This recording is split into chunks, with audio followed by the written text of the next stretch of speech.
I'm Diana Farrell. I am the founder and artistic director of Lyric Opera of Orange County. When this whole dream got started, my husband Nathan and I had been in Southern California for a few years, and it was rough because there weren't a lot of opportunities to make music, or at least opera, on the stage. I'm a full-time working mom, and opera is my passion, but it's just so difficult when most of the opportunities in this area are down in San Diego, up in Riverside and Los Angeles. And over the years here, I was so fortunate to meet so many talented singers. I kind of just got sick of waiting around, and I thought, why not create the opportunities for people like myself?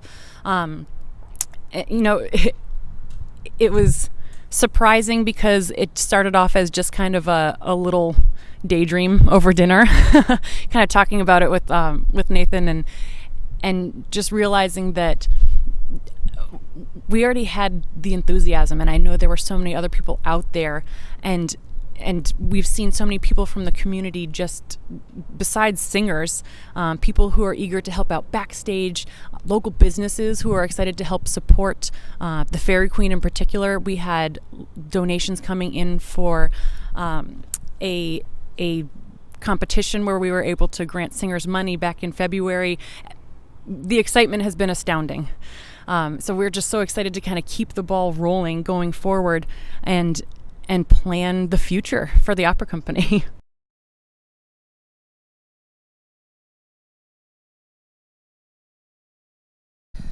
I had the privilege of being the first person that Diana shared her vision with, and like she said, it was kind of casual, kind of in a daydreamy sort of way, and the more we talked about it, the more that stopped seeming like such a fantasy and something that not only could be done, but that should be done because of the need here in this community, both from the performers who need opportunities to work, but also for the audience who is here for the music, but they have to travel just like the performers do. So there was a market share available, if you will. And so we kind of moved from the talk phase to starting. About 9 or 10 months ago, we started with a concert. Diana sung beautifully. It was amazing. And we've continued to grow and to move since then, now to our fully staged production. And what we've realized that's really important is that this is not something that one person or two of us, if you count me, can do alone. And we've been so fortunate with the support of the community and some folks who have kind of joined in our dream and share the passion. And as we continue to grow and as this vision grows for what we can do and what the future holds, we're going to need a lot more people to be part of the dream. We're going to need people to perform. We're going to need audience members. We'll need sponsors and people to contribute financially to make this beautiful thing come to life.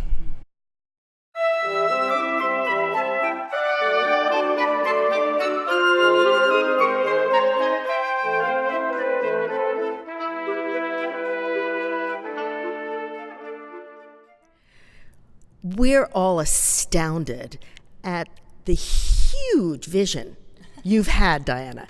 It's amazing that you have been able to take this immense vision and address all of the individual pieces that go into making it an opera. An opera is a huge undertaking. How did you have the audacity to think that you could do this and on your own?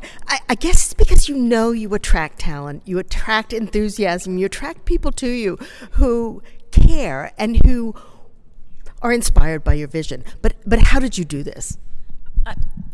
If I have any talent, it is in finding the right people. And it's one thing to have a big picture, but to get other people excited about it and be able to break it down and say, okay, I've got this crazy idea to make a 10-foot bird's nest.